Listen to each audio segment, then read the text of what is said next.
Nibiru and the Anunnaki. History of the Masters of Humanity.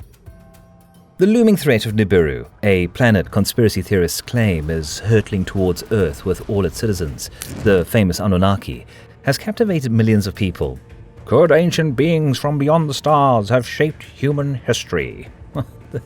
Let's dive deep into the mystery of Nibiru and the Anunnaki and discover how some believe these celestial giants hold the secrets to humanity's origins.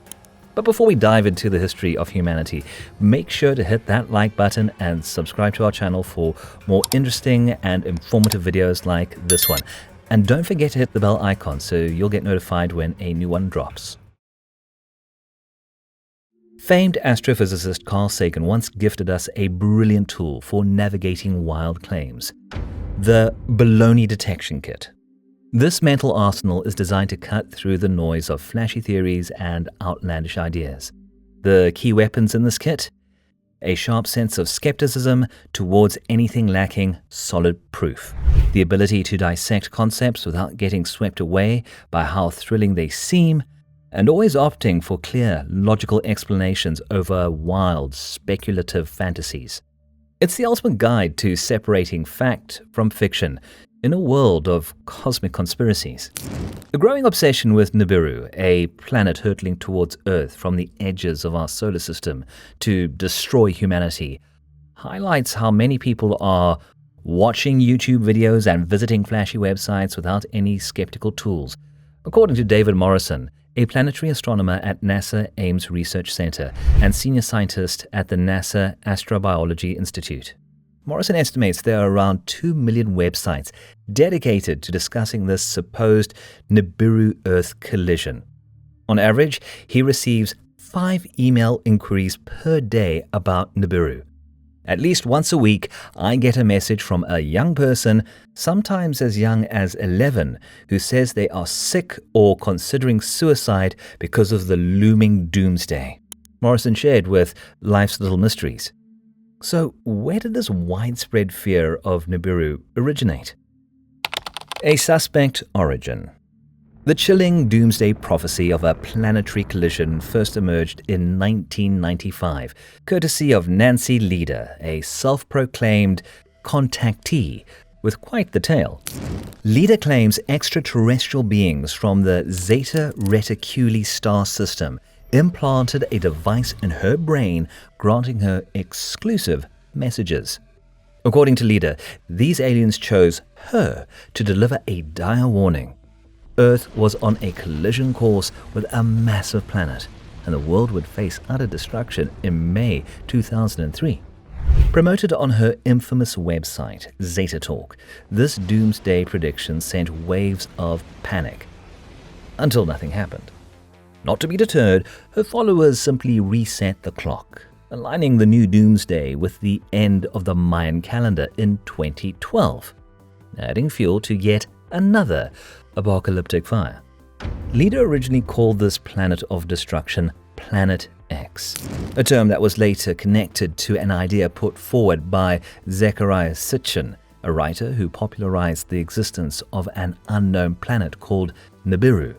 In his 1976 book, The 12th Planet, Sitchin claimed that a race of ancient astronauts known as the Anunnaki originated from Nibiru, a mysterious planet on the outskirts of our solar system.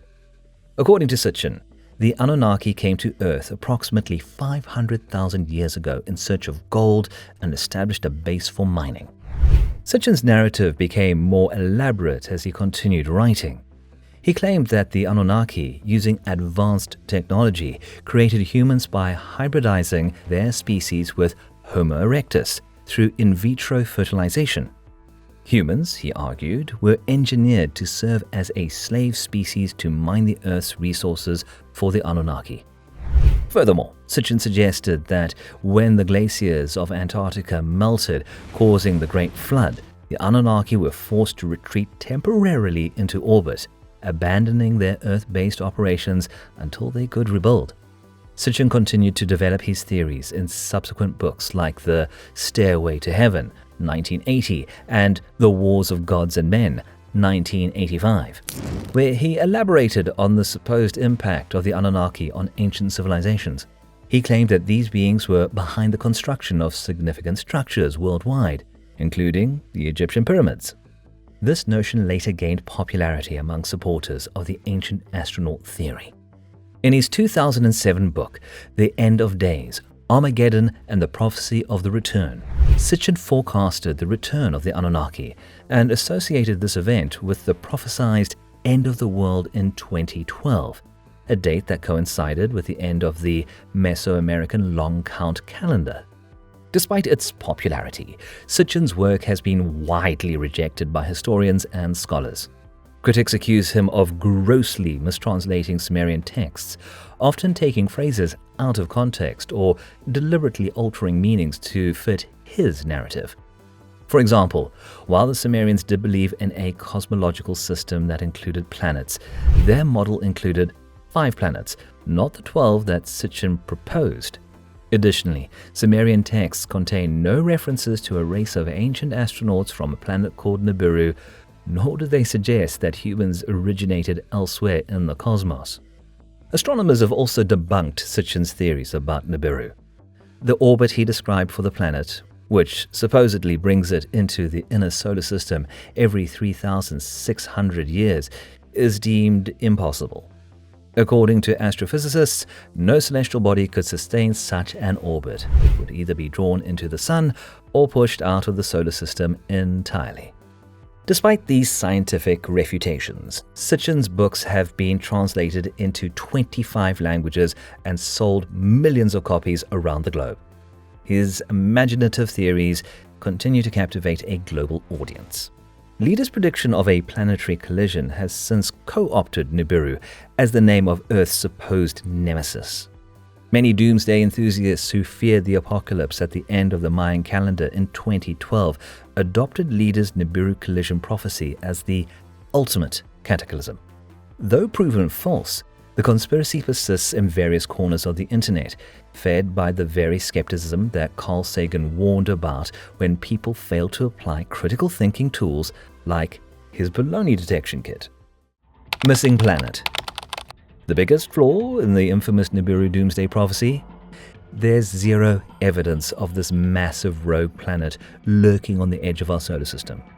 With no sign of Nibiru, desperate conspiracy theorists have now latched onto a tiny comet named Elenin, claiming it's the elusive destroyer. Elenin, which made its closest approach in October 2011, didn't even come remotely close. Scientists at the time assured it'll be over 100 times the distance between Earth and the Moon. Yet, in the time leading up to its passing, the frenzy continued to whip up. The fact is, these individuals continuously alter their theories, Morrison wrote in an email. Nibiru is no longer just the Sumerian god or the planet anticipated to return in late 2012. It has become a generic term for nearly any cosmic disaster. Rumors about Elenin began circulating earlier that year. Some claimed that the comet's approach was responsible for shifting Earth's axis by 3 degrees in February, leading to the Chile earthquake, and that it further moved the pole, causing the Japan earthquake in March. These theories ignore the role of planet tectonics in causing earthquakes and suggest that the comet had strong gravitational or electromagnetic effects on our planet, Morrison wrote. Scientists have pointed out that Elenin is a mere 3-mile-wide icy body with no magnetic field and will not, nor ever will, come near Earth. They emphasize that earthquakes are caused by plate tectonics, not comets. Despite this, rumors persist that NASA was concealing information about Elenin. Ironically, the comet's inconspicuous nature has fueled conspiracy theories. Some theorists argue that Elenin is not a comet at all, but a much more massive and dangerous entity, such as a planet or a brown dwarf star. If Elenin were a brown dwarf, it would lack a visible coma or tail because gas cannot escape from an object with significant gravity. Additionally, if it were massive, we would detect its gravitational effects on planetary orbits, particularly Mars and Earth. But no such changes have been observed, Morrison explained. Moreover, if it were a brown dwarf, it would have been easily detected in earlier astronomical surveys, including the WISE infrared mission, even when it was still in the outer solar system. Despite these clarifications, conspiracy theorists often ignore the fact that Elenin is not on a collision course with Earth. Never was. Some even claim the comet's trajectory is being altered by a giant UFO controlling its orbit, suggesting that the comet will be directed towards Earth regardless of its current path. Moreover, Morrison advises those interested in astronomy or worried about cosmic collisions to rely on reputable news sources rather than obscure websites. He cautions that not everyone claiming to be a scientist or NASA employee online is credible. Shocking, I know. Morrison is skeptical about the Nibiru conspiracy theories, suggesting that their proponents may not even believe them themselves. He points out that many websites profit from selling Nibiru-related books, tapes, and survival kits, exploiting those who struggle to discern credible information from misinformation. Morrison is particularly concerned about the impact on young people, who are often targeted by these misleading claims. Planet 9. There may indeed be a colossal, undiscovered planet hiding in the far reaches of our solar system.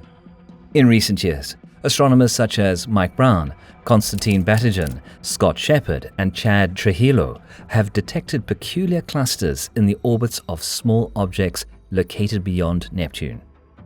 They suggest that this anomaly could be due to a hidden perturbe residing far from the Sun. Their models propose that this hypothetical Planet 9 could be about 10 times more massive than Earth and orbit roughly 600 times farther from the Sun than our planet does. Astronomers around the globe are currently employing advanced telescopes to find this elusive planet. Brown and Batygin named it Planet 9, with the idea that, if discovered, it could reinstate a ninth planet in our solar system, following Pluto's reclassification as a dwarf planet in 2006. Some researchers and enthusiasts, however, still use terms like Planet X or Giant Planet 5 for the object. This terminology can be confusing, as Planet X was also the name used historically by American astronomer Percival Lowell to describe a hypothetical planet meant to explain irregularities in the orbits of Uranus and Neptune. Lowell's research for Planet X concluded with the discovery of Pluto by Clyde Tombaugh in 1930.